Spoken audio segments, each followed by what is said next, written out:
Welcome to John, Sue, and Michael Rosmer's Video Battleathon, video number 62. Today we're going to talk about how getting to the positive is going through the negative. And I'm going to say that again.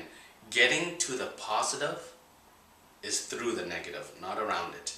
People who think they can go around negativity, they just end up in cycles of avoidance and inaction, because the only way to avoid negativity is to do nothing, and you can run away from it, and negativity never comes. Why?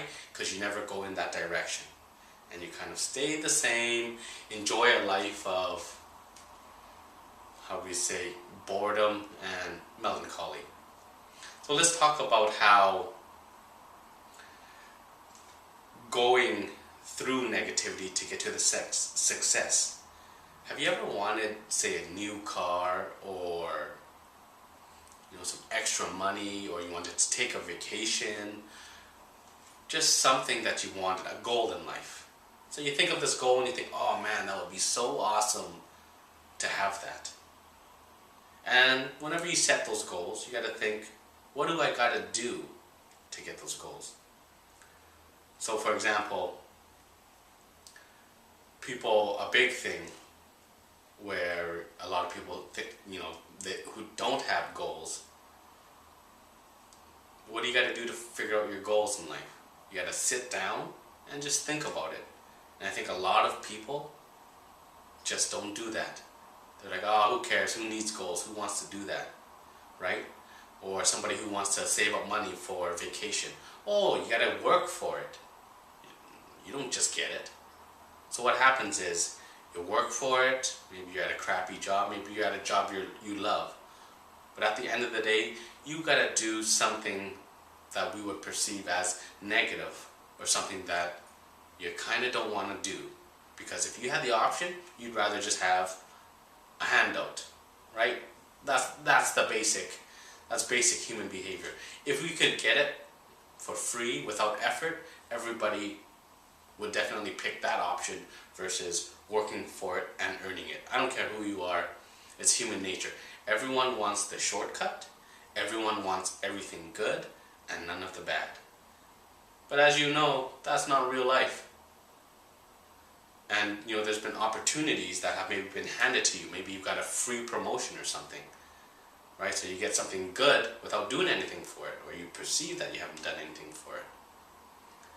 Right? And then you'd say, oh, well, John, how about that? You get the opportunity, somebody gives you an opportunity, you didn't do anything for it, while you're getting the positive without going through the negative. And I completely agree with you. In that situation, you get the positive first without the negative. But here's the thing. I'm just giving you one example of how you got to go through, the personal goals that you set for yourself. Right? Where, say you got, a free handout, somebody give you a promotion, they give that to you. The other way around is, okay, you get this free promotion, but what you haven't realized is there's a lot of responsibilities that come with it, a lot of extra work. It's not like, here's your new title, here's your new job, here's your new salary, and nothing changes. You got to do a lot of extra work for that. Negativity always falls on the tail of positivity. Just like how positivity is not so much on the tail of negativity, because you got to work really hard and consistently longer through the negative to get to your one positive. Because often that positive is a big thing, right? When you set goals, you don't set small goals. You set a bigger goal that you have to work towards.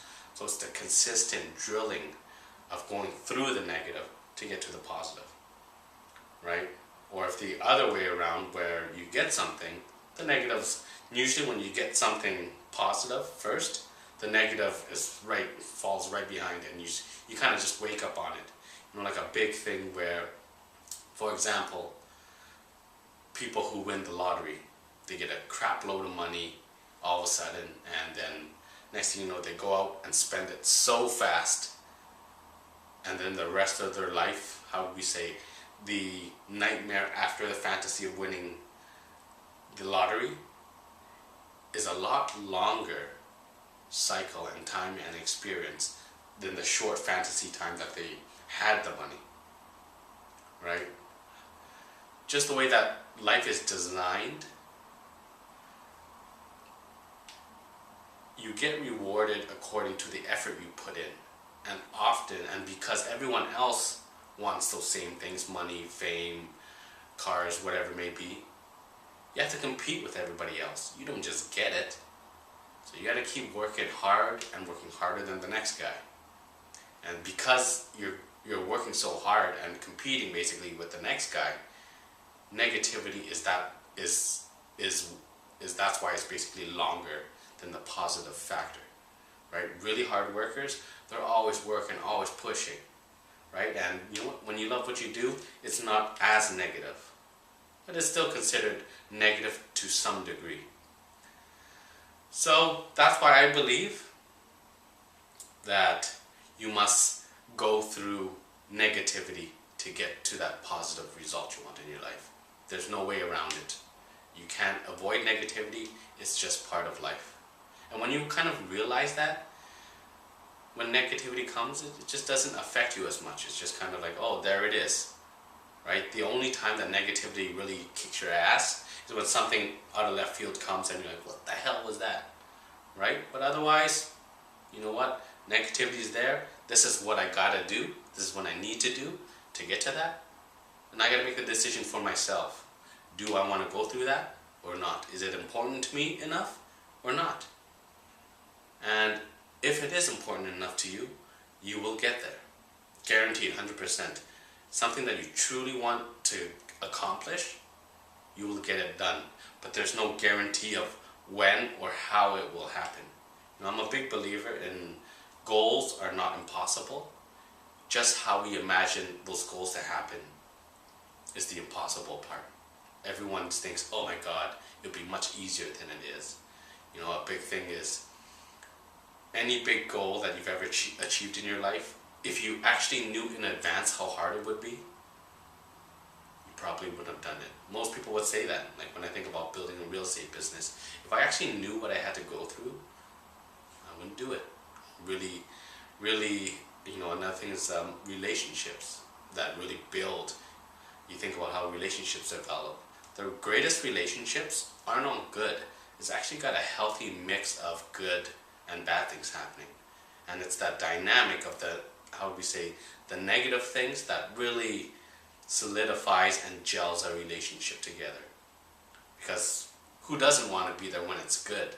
But you really find that person you want to be with when they're there for you when things are really bad. And that really shows the strength and I think builds the backbone of any relationship, business, personal, whatever it may be, right? Most of your growth will happen in the negative stage, right?